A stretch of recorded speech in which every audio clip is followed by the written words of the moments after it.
So let's dive right in. We're going to look at a war scenario set just a couple of years from now, in 2026.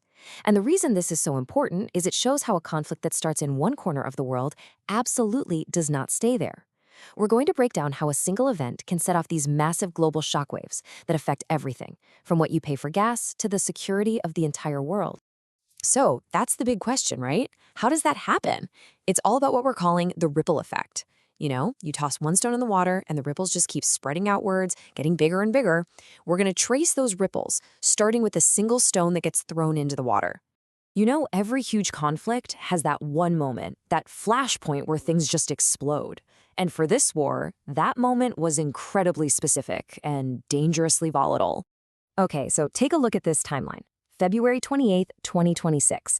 This is where it all goes sideways, and fast. It starts with a coordinated military operation by the US and Israel against Iran. But here's the key. The death of Iran's supreme leader in that strike, that's the moment that changes everything. It turns what could have been a limited strike into an all-out crisis. And Iran's response? It's immediate and it's forceful. That's what turns the initial spark into a full-blown inferno. And once that fire starts, boy does it spread. The very first ripple slams right into the immediate region, dragging in neighboring countries, pulling in their allies, and basically turning the entire Middle East into an active war zone, almost overnight. So, Iran's response is immediate, and it's massive. They don't just hit back at the US and Israel. No, they go bigger. They launch missile and drone attacks against American bases and critical allies in the Gulf, places like Qatar, Saudi Arabia, and Bahrain. This isn't just payback, it's a strategic decision to make the conflict wider right from the start. And at the exact same time, Iran's allies get the call. Hezbollah, based in Lebanon, opens up a whole new and very dangerous front by launching a barrage of rockets into Israel. It just goes to show you how tangled all these conflicts in the region really are. One pull on a string, and the whole web shakes. Now, think about the chaos this creates. With missiles flying, the Persian Gulf basically shuts down. It becomes a complete no-go zone. And just like that, global shipping, the thing that keeps our entire world economy running, grinds to a halt because it's just too risky. And look, behind all the military strategy and the geopolitics, there's the human cost, and it's just brutal. In just the first few weeks of fighting, reports say over 1,200 people were killed in Iran alone, and casualties were climbing across the entire region. It's an absolutely devastating price. All right, so let's follow that next ripple, because this is where a war that seems so far away starts to hit you, right in your wallet. This is how it becomes a global economic crisis.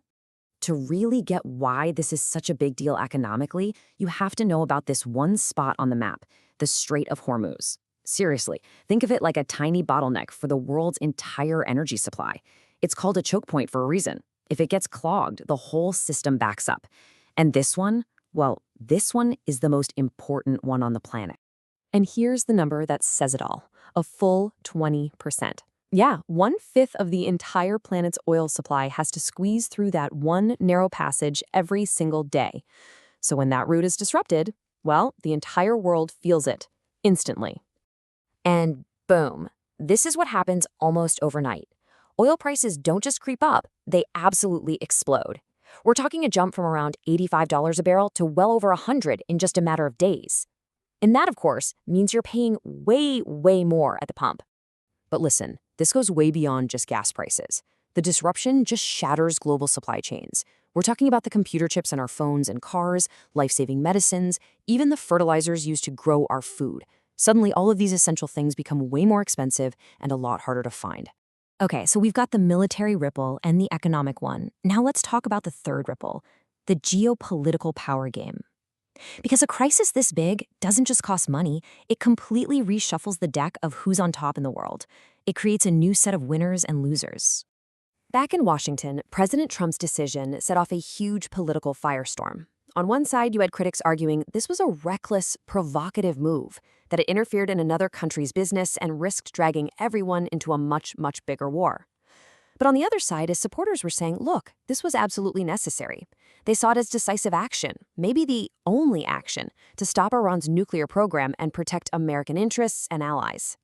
And here's where it gets really interesting. In any crisis, even a devastating one, somebody usually benefits. So who wins here? Well, major oil producers like Russia and Saudi Arabia are suddenly making a killing from those sky-high prices.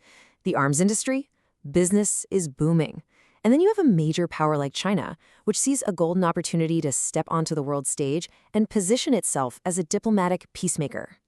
So, all of this leads to a terrifying moment. The world is basically standing at a crossroads. One path leads toward trying to pull things back from the brink, and the other, well, the other leads toward a potential global catastrophe. The stakes just couldn't be higher. So, is there a way out of this mess? Well, experts say there is a path forward, but it is not easy. First, you need an immediate ceasefire, brokered by international players. Just get everyone to stop shooting. Then comes the hard part, intense diplomatic negotiations about everything from nuclear programs to regional security. The ultimate goal is to build a brand new peace framework, one that includes all the major players and to strengthen institutions like the UN so they actually have the teeth to enforce it. When you step back and look at it all, you realize this whole scenario is about so much more than one regional war. It's a massive test for our entire international system. It's a raw struggle for who will hold power in the 21st century. And really, that's what it all boils down to, isn't it? It leaves us with this one huge lingering question. Will the world find a way to move toward peace and cooperation, or are we about to slide into a brand new and much more dangerous era of global confrontation? That's the question this whole thing leaves us to think about.